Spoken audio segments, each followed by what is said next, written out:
this computer. Good. As we get started, this is the Essentials of NLP. A lot of you know I've been doing NLP trainings and stuff for many, many, many years. And so we'll be talking a little bit about what the Essentials of NLP are. It's a class I'm teaching, but it's also a way for people to learn how to get comfortable taking your practice, your classes, and everything online. It is the new reality.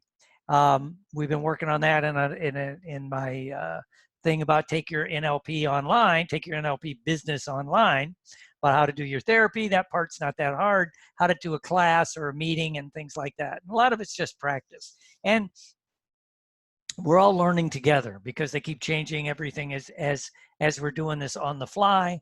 So it's kind of interesting, right? It's kind of interesting. So again, you know, I'm a NLP trainer, been doing this for a long, long time.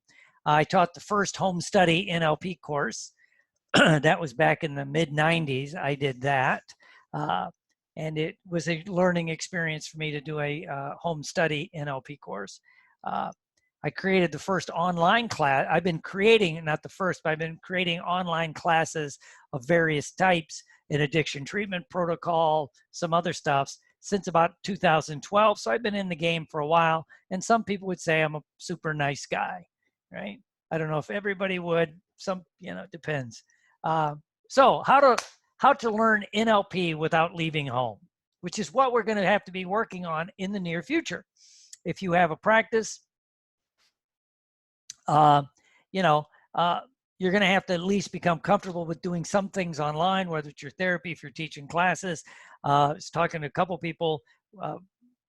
We think that in the future, most of your live trainings, hypnosis, NLP, the metaphysical kind of stuff, will probably be more hybrid classes where you have the live group, like maybe 5 or 6 people in a room, and then you can stream it online, right? A few you know, 8 or 9 years ago, that was very hard to do, and it took a lot of effort to do it and a lot of bandwidth. But now everything's changing and everything else. And I think once this crisis is over, and it'll be easier to do some of the things we're talking about. So, but if you stay until the end, I will give you a couple of interesting things, some techniques, some tips, some things you can do to make sticking around worth your while. All right, so what makes this different, this Essentials of NLP? Well, again, as I said, I've been doing this forever. I love doing it. And, you know, it's what I do. This is what I do. You know, this is the first year since they canceled the National Guild of Hypnotists conference. I've taught the NLP there since 1989. So 30-something years, and now, boom, it's not going on. But I've been doing things a little bit differently. But I want everyone to know I've done a lot of things right over the years. I thought, you know, going online, teaching the home study, I've done a lot of things right.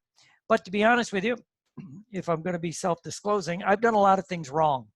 You know, sometimes I'm not the first to grasp some of the new technologies, some of the new techniques, you know. And again, I've been doing this for 35 years, right? And, you know, so what happens, right? And so why am I doing what I do? Well, one of the things, after doing this for 35 years, my little myth there about I got nothing is people walk away. NLP, a lot of the NLP has not been updated in 30 years. Yes, I speak for a living. People are still teaching some of the same stuff they learned 30 years ago. Not that the basics don't work. A lot of you know I teach the martial arts analogy because I'm also a martial artist, which is the basics of the basics of the basics. Great. You need the basics if you want to do a spinning back kick.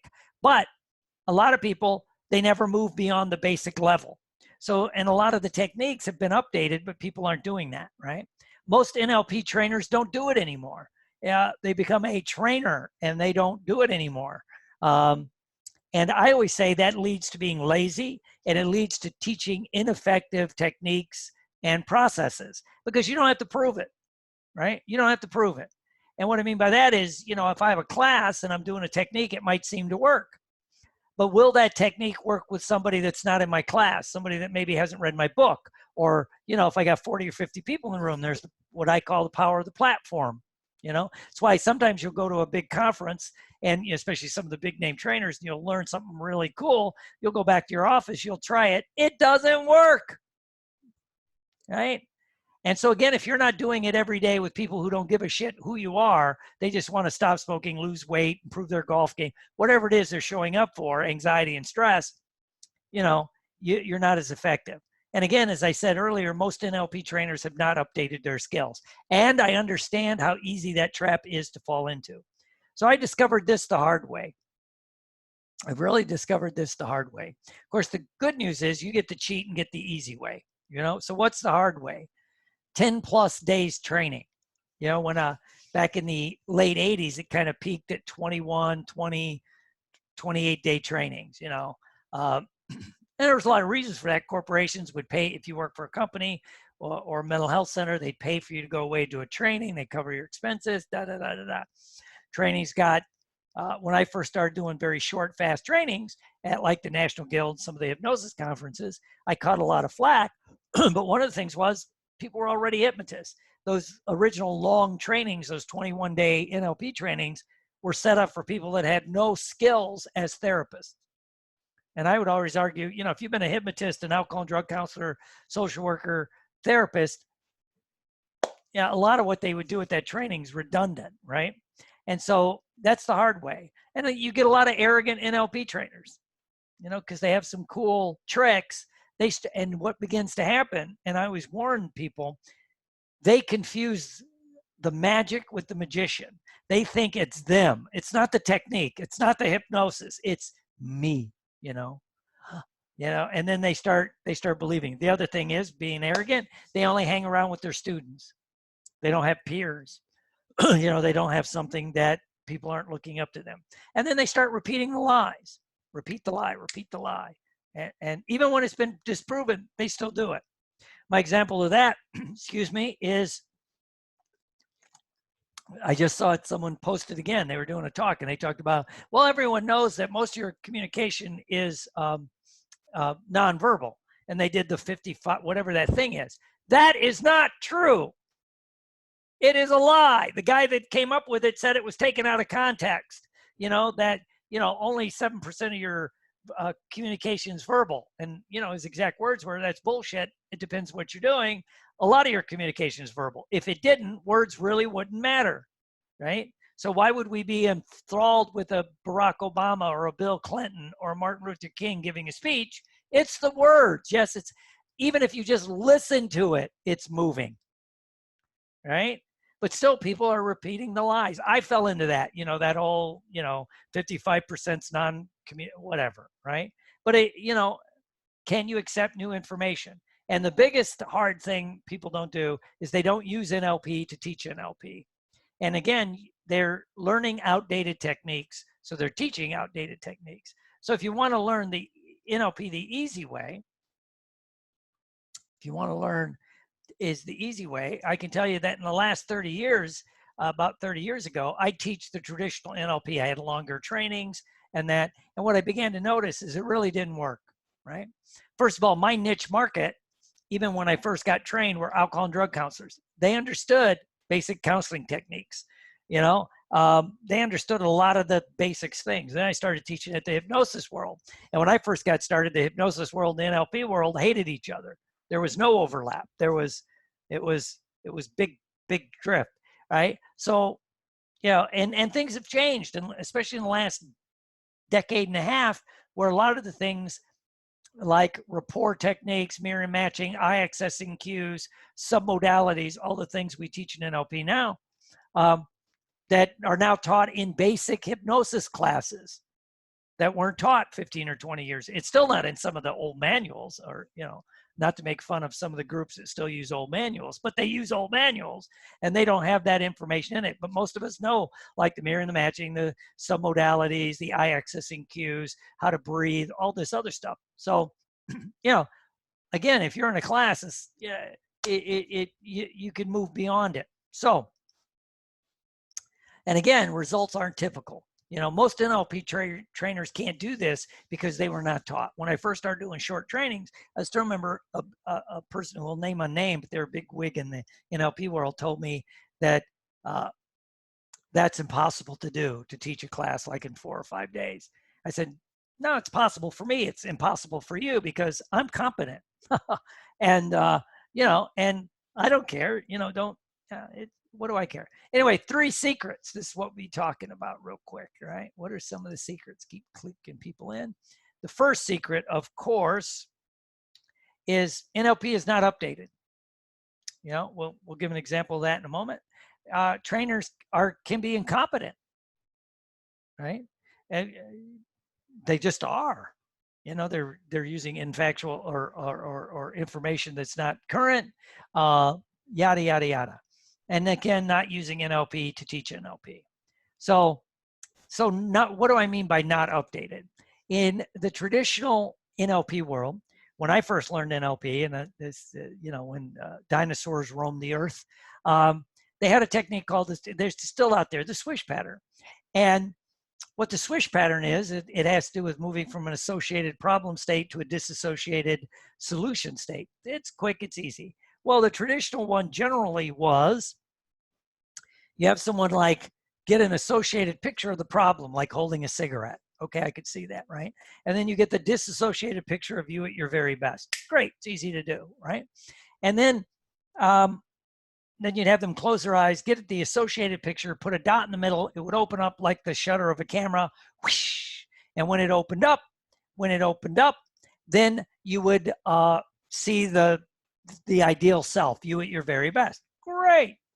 That's a traditional swish technique. I could still teach this to a lot of people, especially anyone over maybe the age of 35 or 40.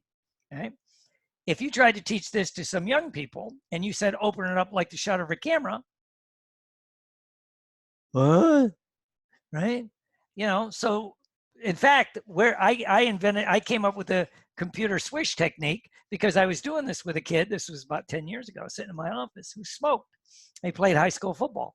And he knew if he got caught smoking, he'd get thrown off the football team. That was his motivation to quit. Fine. So we went to do the technique. And I said, okay, see the cigarette? There's your cigarette. Yeah, the cool kids, all that crap. Put a dot in the middle. It opens up. Now see the ideal self. He picked up image of him in his leather jacket with the cheerleaders. Great. Whatever works for you, brother. I don't care. Right. Great. So then I said, now close your eyes and like the shutter of a camera, whoosh, open it up. He's sitting there. He goes, come on, bro. Come on. Whoosh. Finally he goes, can I do it like a computer? Because what do you mean by shutter of a camera? And then I realized I'm an old white guy. I'm really an old white guy. And so we changed it. So now you use like you double click. You know, you could use a mouse, go click, click. So you bring up the picture, put a icon there, double click, it disappears. There's the new you. That's the computer swish, right? And, you know, some of the old techniques, they're still in manuals. One is like, you know, like you see the pictures again, and the one picture burns away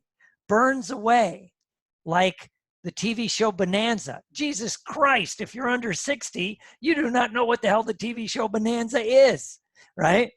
And yet, and again, the basic technique works, but are you updating it, right? And again, have fun with it, play with it. You know, where does it come from? A lot of people don't realize in the, like the fast phobia technique where you see it on a movie theater, when they originally came up with it and they took it from Milton Erickson, he did not use a movie theater, ladies and gentlemen. He used a traditional theater where you're sitting in there, because he didn't go to the movies. He wasn't a movie kind of guy. He would go to the theater.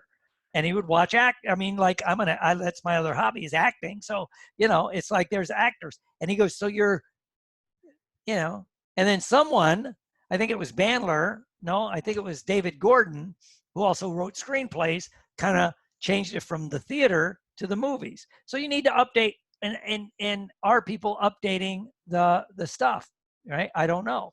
You know, I try to keep my stuff updated, right? The second thing is people, they're incompetent. They're just incompetent, right? They've had success with 1 or 2 people, and then they want to become a trainer. You know, there are people, there are organizations that'll take you through the basic, the master, and the trainer all in one like weekend, right? Not weekend, but maybe a couple weeks, whatever it is, right? So they have no skills to build on, right? So, and it could lead to incompetence, right? And the bad thing is, if you don't know you're incompetent, you don't know you're incompetent, right? And then the third secret is not using NLP to teach NLP. Are you doing the techniques constantly to your class, to the groups that you're working with? Are you doing a visual squash even before you teach the visual squash? They don't have to know it, but are you using it to teach it? Right? I don't know how many people I've met in hypnosis that really haven't hypnotized that many people, because they really didn't hypnotize people in their class. And I know some places are going to like longer and longer trainings. The training length is irrelevant if you do not practice. You know, I had to do 2,100 supervised hours to sit for my psychologist license. I learned more when I moved into the practicum phase, right? I would argue, you know, and I'm kind of doing this with the way I teach neurolinguistic hypnosis. I don't know, it's a fast class. It's not hard to teach hypnosis. Now let's set up an internship, or let's get you practicing with real live people. Then you're going to learn. So that's some of the reasons why. But old habits die hard. You will default to the thing you were taught. That's our natural tendency. It takes an effort to get beyond this. I'll use hypnosis as an analogy here. Many people, the first technique, hypnosis technique or induction that they learn is the one they keep using. If they learn the progressive relaxation, that's the one they want to use most of the time, right? If they learned the Dave Ellman, that's the one they want to learn. If they learned whatever it was, right? One of my complaints with some of the hypnosis organizations, they don't pre-frame when they get to teach inductions that there are many, we're going to do them all, right? Because the trainer defaults to just the progressive relaxation, right? Take a deep breath, relax your toes. Yeah. I don't know. It's not my favorite, right? Dave Ellman, the blackboard induction. There's some cool inductions. I do the escalator induction, some people know, right? So there's all these cool inductions, but the old habits die hard. It takes work to keep adding new things, right? So you'll be thrilled to know that if you learn these kind of things, you'll be a better hypnotist or therapist with fast results. You can begin each session not just with a pre-talk, but with conversational hypnosis. You begin to pre-frame everything even before you get started, right? Which is where the magic happens, which I think that's what was intended, but a lot of the trainers couldn't teach you how to do it. They would do it, but they didn't know how to teach you how to do it. You can do better instant induction, pattern interrupts, and utilize all the modalities of NLP. I think there's about 7 essential NLP patterns that once you get them, you can build on them, right? From the visual squash, the new behavior generator, the fast phobia technique, the swish, you know, and I would add some of the new ones. There's different swishes. You know, I'll teach you one at the end if you don't already know it, the magic mirror technique. So if you're looking to do this, you know, these kind of classes are where you need to be, you know? And I think you can learn in 2 days what other classes teach in 6 days and some of the other people teach in 10 or 12 days, right? Of course, the biggest difference is I will admit, you don't have a lot of repeat that you can get in a live class, if a multi-day class, right? You learn a technique, you move on, right? You learn a technique, you move on, right? And then you practice it on your own. You know, I always tell students and the people I mentor is you pick an NLP technique and you say, today I'm going to do this technique with as many people as I possibly can, right? And when you ask yourself that question, you'll be surprised how this technique will work for whatever damn problem the person has. I don't care what the problem is. You'll go, I could do a visual squash on that. I could do a new behavior generator. I could do a, you know, you could do a magic mirror. You could do all kinds of things, right? And it's a new way to directly access the subconscious mind. Unfortunately, and my big complaint with some of the hypnosis type people that get stuck just with using hypnosis is they think their only way is through take a deep breath, relax, and then do whatever the induction, right? And you need to learn how to use NLP in your everyday life, every aspect. So who is this work for, these kind of classes I teach? Number one is the full-time hypnotist that maybe they've read about NLP or they've taken an intro class. One of the things that always makes me laugh, somebody goes, I just want to jump into master class. Great. When did you take your basic? Well, I didn't, but I read all the Bandler and Grinder books. I'm like, great. I'm not a heart surgeon, but I've read the books. Get on the table. Pass the scalpel, right? But in doing it, it is much different than thinking about it. I've done this with therapists, a lot of, especially alcohol and drug counselors, newly trained people. The way I teach it, if at all possible, I suggest people learn NLP first, then the hypnosis, not the other way around. Because gives you, NLP is not a tool. It is people say it's a tool for your toolbox. No, I call bullshit on that statement. It is the toolbox all the other things go in. If you understand NLP, you could do hypnosis, rational motive therapy, cognitive behavioral, you could do Reiki, you could do all kinds, EFT rather, you could do Reiki, you could do all that in the NLP format. Because again, when you look at the really good people that are good at EFT, and I'll even say Gary Craig, it's like, okay, I was listening to the words. He was pre-stacking that with pre-frames and language patterns and everything else. And then people think it's just tap here, tap here, tap here, tap here. There's some synergy that has to happen. Do the words and this and the beliefs and this, it all kind of goes together. Anyway, and if you want a new approach, right? So I had two choices. One, just do what everyone else does, keep the lie alive, this really doesn't stack any value, right? Second option requires breaking the mold, doing something new. Not just for the students, it's harder on the trainer, to be honest with you, because I do what I do. It's easy to do what I do. So when I'm going to do something new, it's like, how do I do it, right?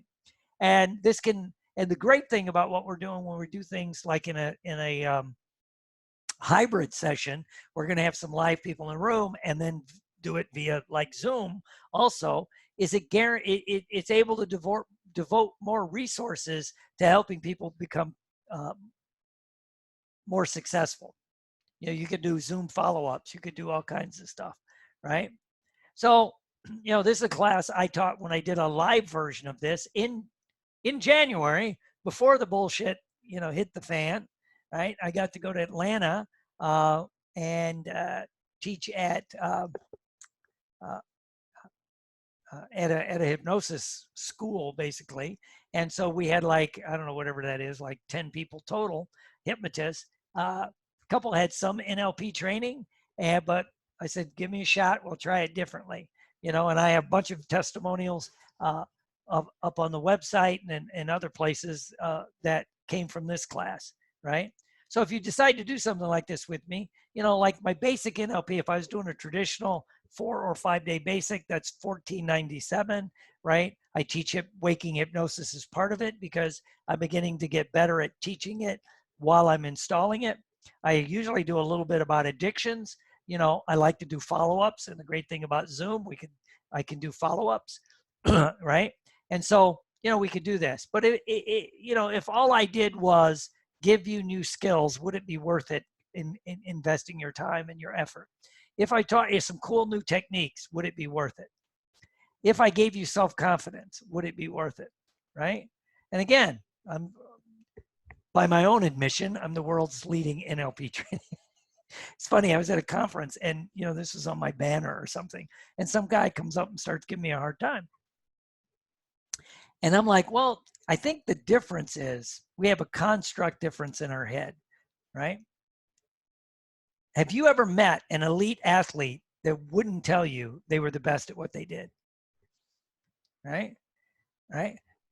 And you'll get two in the same room. You'll get a Tom Brady, a Peyton Manning, and a Drew Brees. Each one of them thinks they're the best at what they do. They will admit the other people are good, and there are some great NLP trainers out there. Of course, Bandler, Chad James, who's kind of stepped back. His wife's taken over, and I can't pronounce her. Andrea, whatever. There's a lot of great NLP trainers. Scott McFall. There's some people like that. We have a little bit of But if you don't think you're the best, you know, why would you do it? You know, so anyway, I taught the first NLP home study course, you know, as I said. So what is your self-confidence worth to you? $1,000, 5, 10, 20, what's it worth, right? How much would you pay to get unstoppable skills, right? So you can see why others pay me a lot of money for these secrets. And usually they come in through my mentorship program, which I haven't really opened up in a long time, but maybe I will. But usually I charge like $9.97 for this. But because you're special, you all special. Tough crowd. I'm here till Friday. Tell your friends. Lighten up, people. I'll give you the price in a minute. This is going through a conference, and I want to try to have some fun with this. First option is do nothing if you are thinking about doing something like this, and not take a leap of faith. Second option, you pony up the investment and you go do it, see what it gives you, right? If it works, great, right? If not, right? But is it worth gambling a few minutes of your time to check it out, which is what you've already done?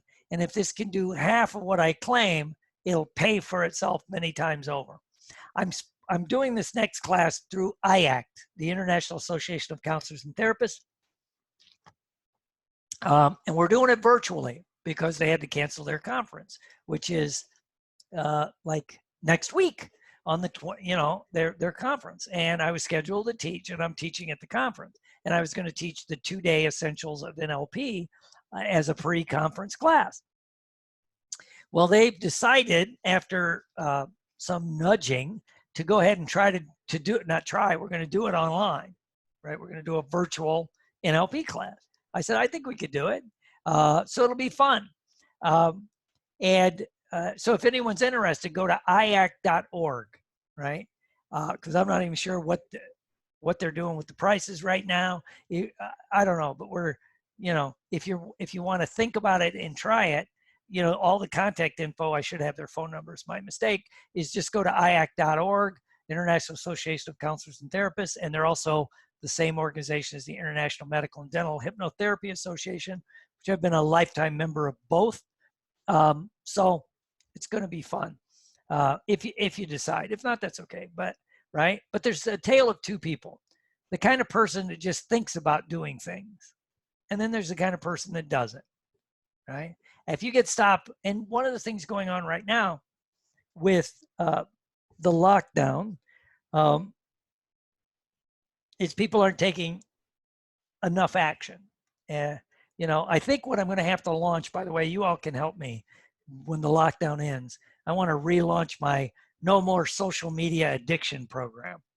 Anybody here becoming addicted to social media, right? Playing on Facebook, and because it's like, and if you worked, and what I was just, in fact, I started, some guy called and said, could I help him? Because he worked in an office. I won't say what he did, but he worked for a big company and mostly computer work. Well, now he's working from home.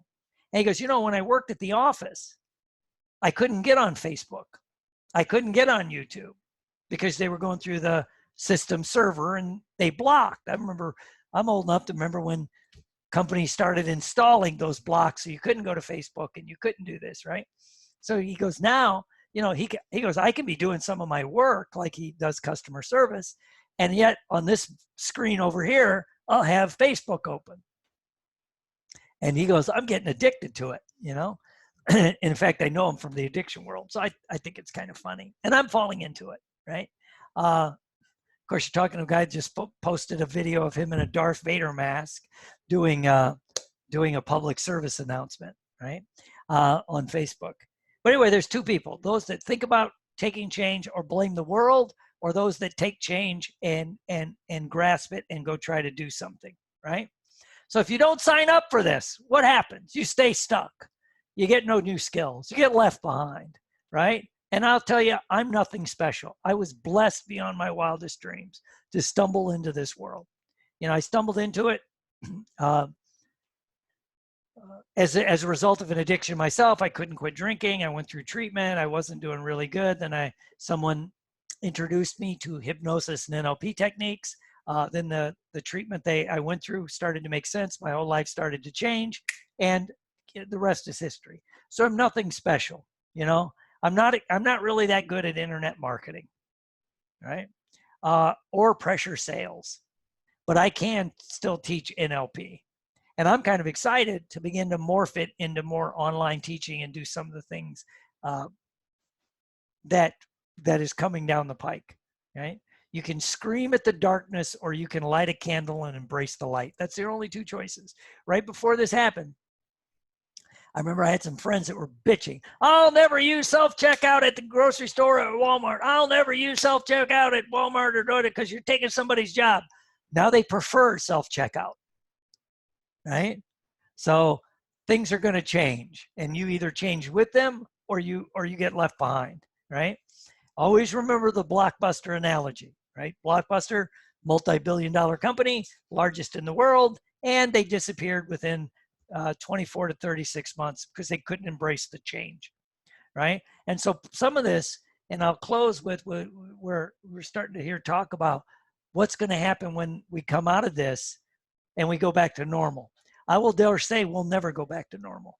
It's going to be a new normal, and we got to adapt to that, right? One of the things, one of my guys I coach has nothing to do with NLP or hypnosis. I'm just a performance coach.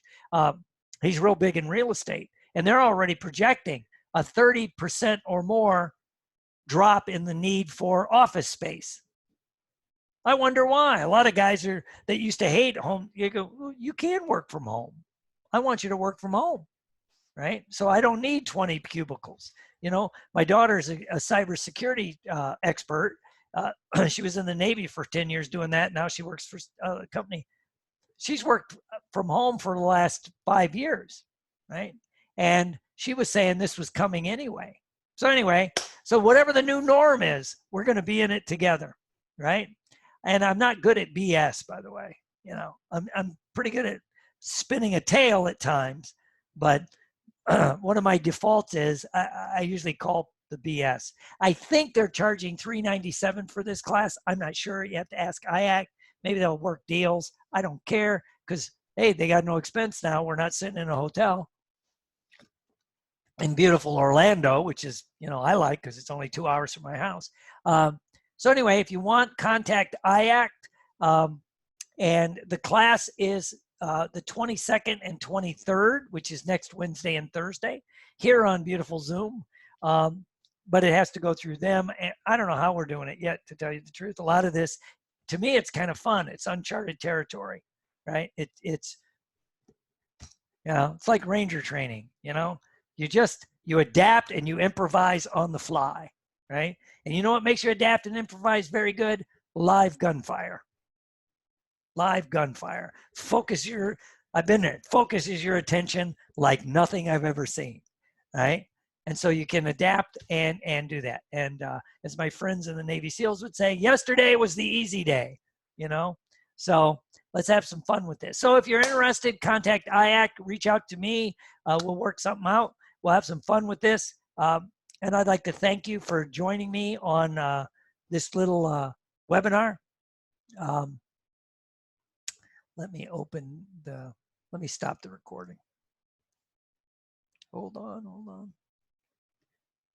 So anyway, contact Iact if you need anything, let me know.